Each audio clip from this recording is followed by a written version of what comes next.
மோதகம். மோதகம். இது அச்சு வச்சு கொலக்கட்டை. இது கையிலேயே செய்கிறது மோதகம். கையில் எடுத்து இப்படி எடுத்தால் அச்சு. இது பூரணம். இது என்னென்ன போட்டுக்கிறீங்க மேடம்?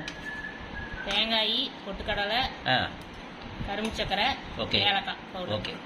எல்லாத்தையும் பொடி பண்ணி பச்சரிசி மாவு வந்து ஆட்டி நல்லா டைட்டாக பண்ணி நெய் தொட்டு இப்போ வந்து இதுமாரி கையில் பண்ணி அது போதுங்க. சின்ன சின்னதாக விட்டுடுங்க கொஞ்சம். அதை ஒன்று வச்சுருங்க, வைங்க. இப்படி உள்ளே வச்சு